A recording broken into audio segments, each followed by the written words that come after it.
A thing isn't beautiful because it lasts. And I think we have to understand that the idea of something having an end is what gives it purpose. Take it from me this way. Let's say you're a gardener, and as a gardener, your whole job and responsibility revolves around taking care of your garden and nourishing it, watering it, taking care of it, and all of that comes together to you fulfilling your job as a gardener. And as a gardener, you also know that there are 4 seasons, right? We got spring, summer, autumn, and winter. And in all these 4 seasons, they don't stay. Like, you don't have a consecutive time where one of the seasons stay longer than the other. Well, although scientifically it can alter the length of time that each season takes place, but all of it doesn't stay. And for every season you meet a new thing or two. And like that, you have different flowers, you have different trees, you have different species of plants that each grow in their own season. Like, let's say you have some flowers, right? As a gardener, you're in spring, and so you have these flowers puffing up and popping out, making a show for themselves. Right? They're beautiful, they're nice, they attract people, and that's their job, right? Flowers grow to sort of give us or act as a mirror towards our life, that the cycle must always continue. And that goes for what I'm trying to say. Like, these flowers, they don't stick consistently, and like, they have their own end, right? They only come here to grow, to have flowers, to have seeds and stuff like that, and sooner or later they'll rot and die. And the cycle must always continue, right? And so, right, you were taught that every plant must grow from a seed, and every seed must turn into a sprout, and every sprout must turn to have its own stem and leaves and stuff like that. And same goes for life, right? You're not going to stay young forever. And that's what makes it beautiful. Like, the idea that one day you're going to have your own demise, not knowing even when your demise will come or how you'll meet your demise, and that just gives you purpose, right? It gives you the motivation to wake up early in the morning and say, I'm gonna do the things I want to do, and I'm gonna do the things I plan to do, and I'm gonna achieve the things I wish to achieve. And that's pretty simple, right? A thing isn't beautiful because it lasts. A thing is beautiful because it doesn't last. And just like flowers, they're very beautiful, and what makes them beautiful is the idea that we know, we grasp, and we understand that these flowers will one day turn into wither. They'll rot, they'll die. And so in the given time, we're making the most of the given flower, right? So let's say during spring, you'll have these blooming flowers, right? You'll take them and you use it to whatever you desire, right? You might give your partner a flower, you might give your family a bouquet, you might use it for business intentions and stuff like that, like for a floral design or all of that. And you can only do it for some consecutive time frame, and only for some species of plants. And so as another season passes, you have different sort of flowers, right? And the same thing goes for us. In a year span of time, there's so much for us to do, and each month, each week presents itself to us with different experience, right? I wouldn't say you wouldn't meet an experience twice, but you might even meet it a third time, because, well, third time's a charm. But usually these experiences, they come and go, and it's only for you to grasp it, right? But these experiences, like fish, they come and go. During the migrating season, they come and go, but all you have to do as a fisherman is to put in your bait and fish it, or gather your nets and throw it and gather it up on your own. So the whole point of getting a grasp of this knowledge is that we have to acknowledge the fact that the only thing permanent is impermanence,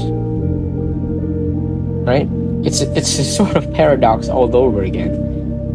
But for you to get something out of it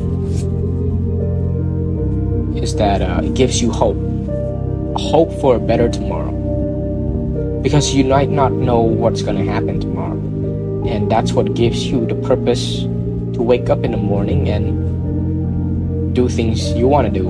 And even if it doesn't come out in your favor, even if it doesn't come out in your odds, you'll still experience it. And even if you don't know what to experience, it'll still be given to you. And all you have to do is just receive it. All you have to do is just receive it. It's pretty simple. Even if you're just sitting here and doing nothing, you'll get something. It's only a matter of you not liking or not. Right? Sometimes we get the things we don't like. That's okay. We'll still get it. We still got it. We'll still receive it. And reflecting it back to us, right, as a mirror of reflection, we get one ticket of life. Just one. Just one. And if you know how to spend it well, I'm sure you won't die of regrets. You won't stay in your sick bed and say, I wish I could have done more. And that's what's scary, right?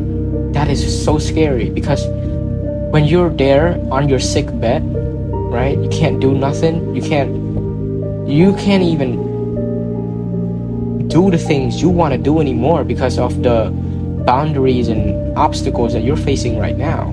Right? Even if you have the energy to do it, you still can't do it. And that's scary. I mean, to die and then have regrets, it's fucking hysterical. And I don't wish that upon anyone, honestly. That's why I'm telling you that to go out there and make the most of everything. Even if it's a small thing, just do it. Do it. Even if it takes 5 minutes of time, do it. Just complete it. And even if you don't receive anything from it, do it. Do it. Do it for yourself. And do it for the people receiving what you're doing. The point is to not be perfect, but to be good.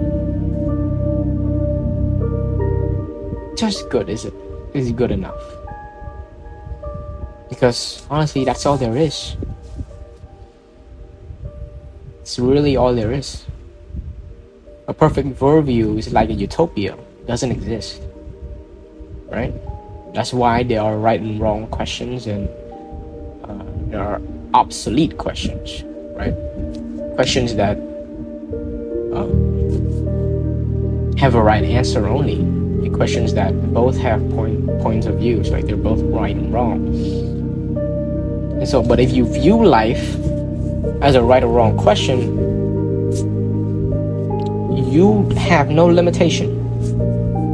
You have no limitation. Not even the world is going to stop you if you do that.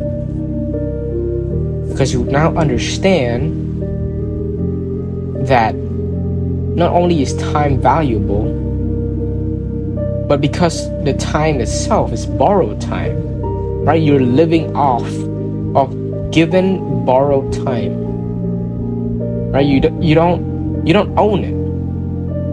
You're not entitled to it, but you're given the same amount of time that everybody receives. So make the most out of it, right? Make the most out of it. We all each get 24 hours. 24 hours. We're all given the same resources. And all we have to do is just make the most out of it. And not because you have to increase your efficiency or all of that, but no, you make the most out of it because you are gonna leave this place one day. And the saddest part is people will forget you. They will. I know it's kind of hard to take in, but people will forget you. And that's the truth. Or you might live for, let's say you live till 80, you'll probably be forgotten in like 5 years. Unless somebody brings it up. And if nobody brings it up, then, well, just another soul in a long lost desert. But like I said, we're all given one ticket of life. So use it well, spend it well, right? It's your lottery, right? It's your lottery. This is the best lottery ticket you will ever receive. Being born is the greatest lottery ticket you'll ever receive.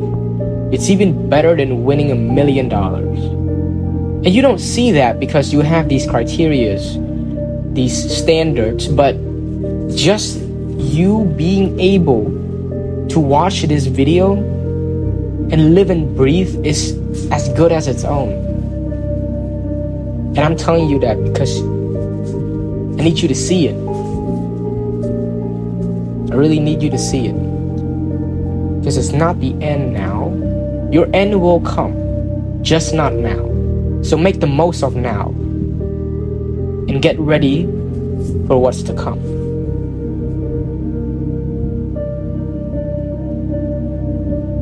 Right? Because I've got a lot of people out there who try to cheat death. And the only reason why they're doing it is because they didn't get to do the things they want to do when they say they want to do.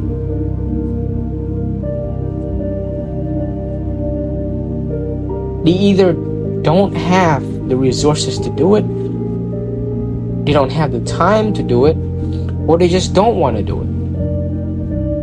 I mean, procrastination is pretty... it's the enemy of success. If you think it that way. Because a lot of people out there be like, you know what, if I die tomorrow, I might regret a lot of things. Right? Well, okay. To my next point is to not take things for granted. Never take things for granted. You got a loved ones, go tell them you love them. Who knows? They might be gone tomorrow, or you won't see them ever again. If you have someone you cherish, appreciate them. Be with them. Sometimes you don't understand the ministry of presence until you have nothing to give. I think this is the basic core here. Sometimes all you can give to a person is just the ministry of presence. That's all you can give. And you'll never see the worth of it until you have nothing to give. But even so, if all it takes is just your presence for somebody, then do it.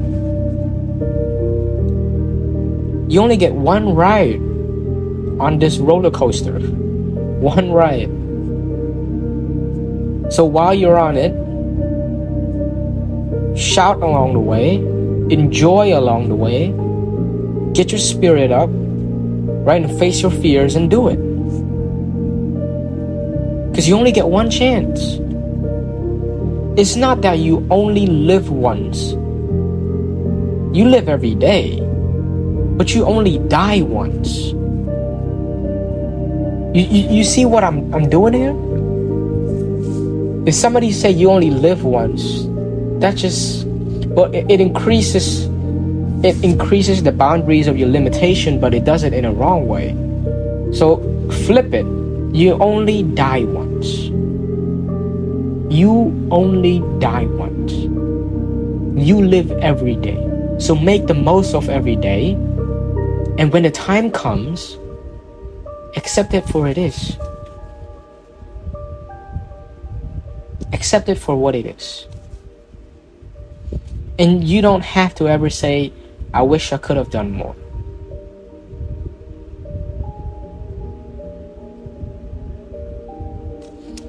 Well, that's it. If there's one thing I want to give to you today, is that the idea of something being permanent is impermanence. Nothing's gonna last forever. You might die tomorrow, but that knowledge of you might be dead tomorrow. It's what drives you to wake up in the morning and tell yourself, I might die today, so I'm gonna go meet my friends. I'm gonna go and finish up my chores. I'm gonna go and finish up a book I want to read. I'm gonna go and meet new people. I'm gonna go and achieve the things I want to achieve. I'm gonna go and win. I'm gonna go and succeed.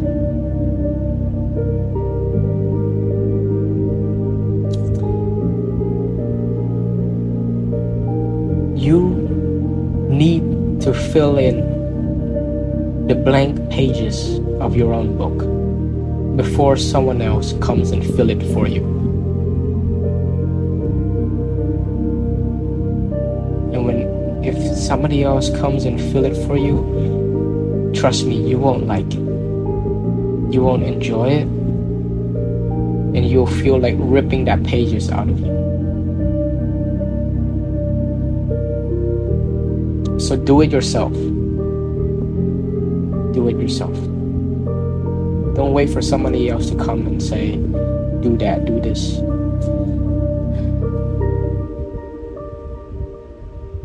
You'll have resentment that'll lead to regret. So don't. Just do it.